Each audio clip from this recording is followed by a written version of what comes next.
Yeah. So Debasri will talk about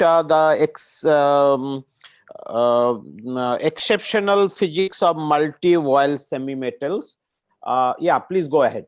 Yeah, so hi, this is Devashri, and today I'm going to talk about exceptional physics of multi-wire semimetals. This talk is based on our recent work that is mentioned here with Dr. Avdesh Narayan and Ayan Banerjee. Both are in at IISc Bangalore. So this is sorry. So this is the outline of my talk. So first, I like to give some overview that why are we interested in this non-Hermitian physics and what are these exceptional physics in this non-Hermitian systems. Both these topics are covered by my previous speakers, so I will briefly introduce you with all these. And then I will mainly discuss about a particular topological system that is multi-wire semi-metal. So, in that case, I will discuss what are the topological invariants in this kind of systems. And briefly introducing you with multi-wire semi-metals, I will discuss another. So, if I have another driving parameter in the system, what are the consequences that I will discuss? And lastly, I briefly discuss our main results from that work. So basically, why are we interested in non-Hermitian physics? Because uh, we were happy with this quantum mechanics when hermiticity is an important factor because we need to have the real observables as a measurable quantity. So, but apart from that, we actually deal with certain systems where mainly this open quantum systems where we deal with some loss or gain of energy um, or within a subsystem or a dissipative system. We can encounter this kind of loss or gain term in the system. So this loss or gain term mathematically can be introduced in a Hamiltonian as the non-Hermitian term, and this is widely studied in photonic systems and cold atom systems. But our goal in this talk is to study the topological systems with this non-Hermitian loss and gain. If you are interested in this topic more, then you can go through this review. This is a very recent review, and these topics are covered here. So let me now briefly discuss what are the exceptional points. So basically, these are the degeneracies that may appear in your system when where your eigenvalues and as well as your eigenstates violate. So let us discuss this in terms of a two-band model. So so suppose you have a Hamiltonian which looks like this. So you have some dk dot sigma term. The sigmas are the Pauli matrices, three component of the Pauli matrices, and you have some shift d0. So let us not bother about this d0 right now. So let me think that this decay is something Hermitian. So in that case, you quickly can calculate your eigen energies, and you can see that you only have E plus minus equal to some plus minus D. So D has three components. So to have a degenerate degeneracy in your system, you should have some E plus equal to E minus and in Hermitian case your every component of D should be zero, and you have to tune the three components, that is dx dy dz, to zero to have the degeneracy in your system. But if you have some non-Hermitian term, that I have mentioned here, if D is some dr plus idi, then you have this kind of square root kind of behavior in your eigen energy. So so to have the degeneracy, um, you must have two conditions. So one is this dr square minus di square equal to 0, and also this dr dot di equal to 0. So this dr square minus dr square, this actually gives you some kind of closed curve in some parameter space. This is denoted by this black curve. And also you can have uh, another closed loop for this dr dot di, and where these two actually intersect, you can have this exceptional points, because at that point both of them satisfied simultaneously. So you can also argue that you can also have another kind of degeneracy when dr equal to di equal to 0, but this is something trivial, and these are called the diabolic points. These are not exceptional points, because at those points you don't have coalescing of your eigenstates. Okay, so now quickly go to the next slide, where I would like to show you how these exceptional points appear uh, from your a particular kind of Hamiltonian. Suppose you have this 2 cross 2 Hamiltonian. This actually gives you some 2D wild cone. And at this point where conduction band and valence band touch each other is the 2D wild point. Now, suppose you are giving some Hermitian perturbation with sigma z proportional to sigma z. You can have a gap in the system, because this actually is the mass term in your system. So basically, so if you now replace your Hermitian perturbation with some non-Hermitian one, suppose you are giving some I bz sigma z kind of term, so you can calculate the energy eigenvalues and simply can show that in this case you are having some exceptional surfaces that actually contains exceptional points along the ring. So these are called exceptional rings or exceptional surfaces. So another possibility is to add some non-Hermitian gain or loss term proportional to sigma x. And in this case, you can show that you are having only two exceptional points at kx equal to plus minus bx. So these are basically just to show you that you can also encounter some kind of exceptional surfaces in the system apart from the exceptional points. So next, I would like to mention some topological invariants that can appear in this non-Hermitian systems. So basically, these are some Chern numbers. So this is basically some closed loop integral of the Berry curvature. Now, what this L and R denotes in the superscript of this Berry curvature, these are actually the left and right. These are actually calculated with the left and right eigen vectors, because our system is now bi-orthogonal. So what do we mean by bi-orthogonal? So because here in the non-Hermitian system, our H and H dagger are different, and because of that, we can have two types of eigenstates in the system. So with these eigenstates, we can calculate the Berry gauge field, and with that Berry gauge field, we can have the Berry curvature and a closed loop integral, which actually encloses your exceptional points, actually gives you the Chern number in this case.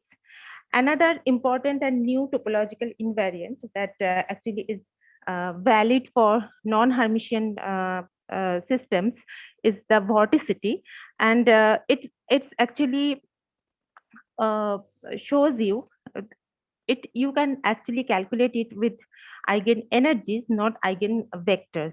And this eigen energies you can when you calculate this, I will show you in our results how these vorticity terms are important, and I will discuss more on this winding number also, which are actually more or less similar in non-Hermitian systems.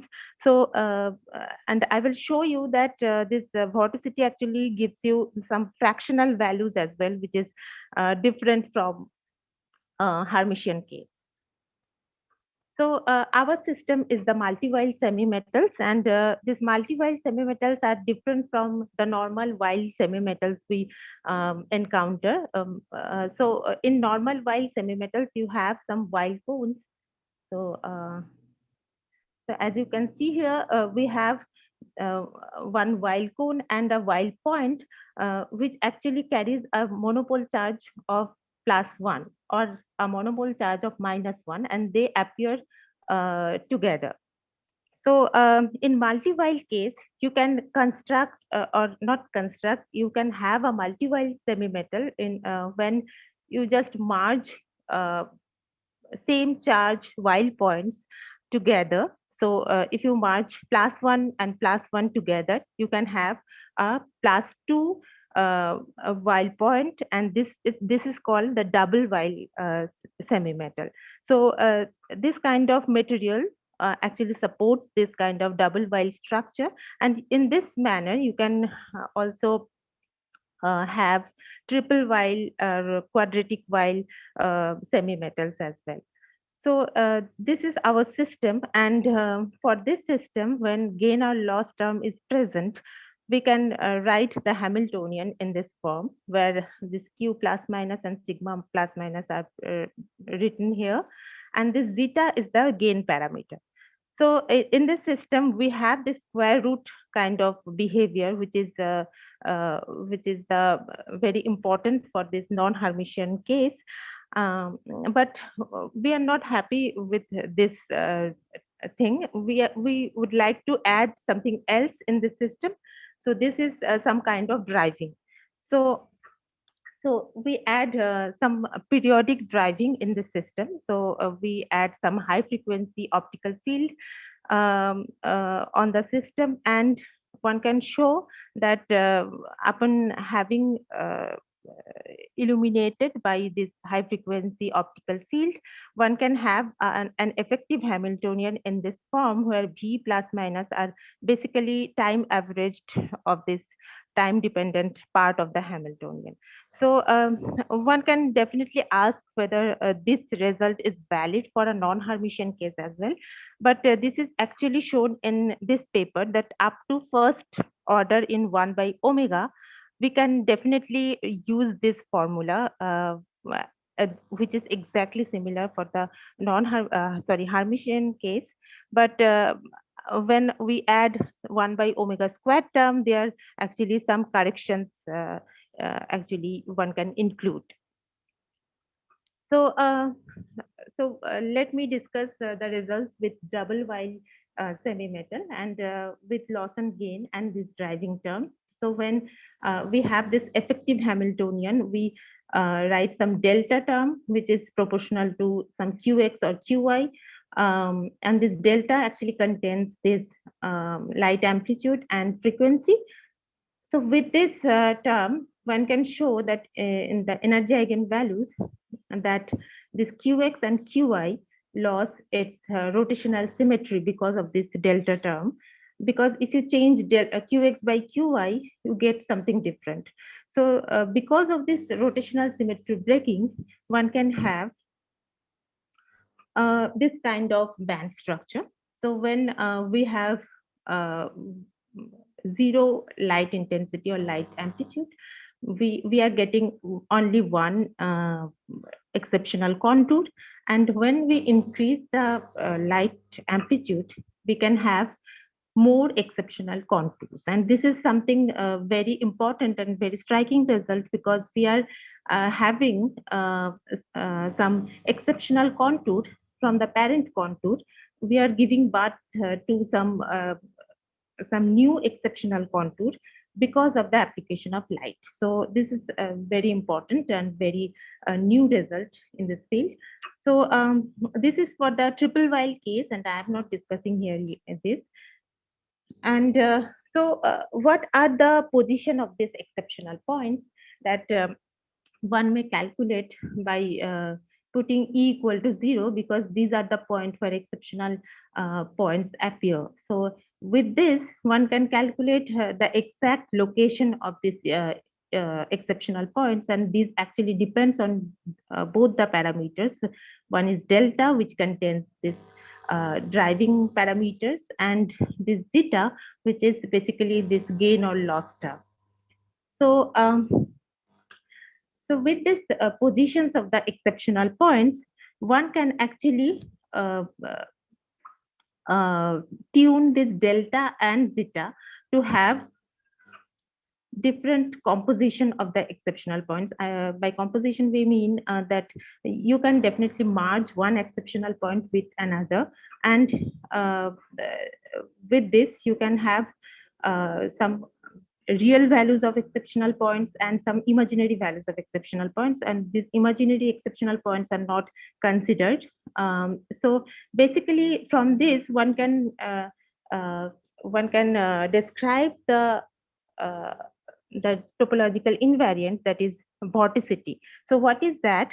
So suppose we have some energy eigenvalues, and you can definitely write it in this form because this is a complex number.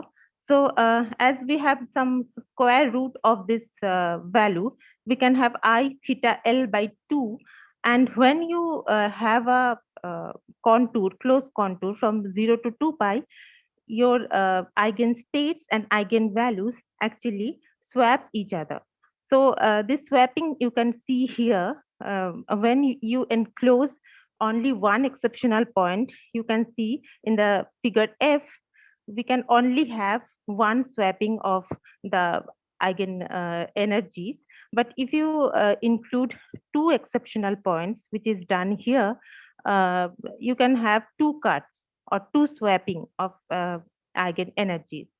And importantly, we can have these two cuts. Um, so one can have these two cuts when the exceptional points we are merging, they are of two different winding numbers. So if you have the same winding number, then you can have these cuts. But if you have different winding number, which is the case of triple while, you can have vorticity 0. So this is basically depends. This depends on whether you are taking the same winding number exceptional points or different winding number exceptional points. So this is the exceptional contour. This is we are getting because of the application of light. And this is the Berry curvature we have calculated. And one thing one can see definitely that without light, we have only one divergence, single divergence, as is shown by this red curve. But if you increase the light amplitude, one can show that when the light amplitude is 0.8, you can have two divergences at two different positions, which actually shows the appearance of two exceptional contours, and the charges are piling up at those points. So we have some charge diffusion in this case because of this light application of light. So this is the case of winding number, and as I have mentioned this, because if you have some only one exceptional point in the contour, that is you are winding only one exceptional point, you have the winding number as half. And if you have more than one exceptional point, the winding number can be 0 or 1, because if they have the same winding direction, this is 1. If they have different winding direction, it is 0. So this is these are the some possible experiments one can design. So one can design some RLC circuit for this kind of systems. It is actually very well described in this paper. And also one can have some helical waveguide structure where exceptional wild points can appear. This is actually discussed very beautifully in this paper. So we are also trying to develop this kind of circuit, topoelectrical circuits in our model as well. This is some ongoing work we are doing. So this is the summary. I have discussed the multi-well semimetals, and the most importantly, we are getting some new exceptional contours because of the application of light, and the charge division can also be observed. So thank you. Okay. Thank you, Devashree. Let's see if somebody has questions. So please unmute yourself and you can ask question. Hello. Okay, meanwhile, I can ask you do experiment or you No, do I do theory actually. Yeah. okay in with whom at Roorkee? This I'm actually women scientist here, so I'm not Okay. working with anyone as such here. Okay, Yeah. okay, okay, I got it. So it seems there is no question. So let us thank Devashree again for her talk.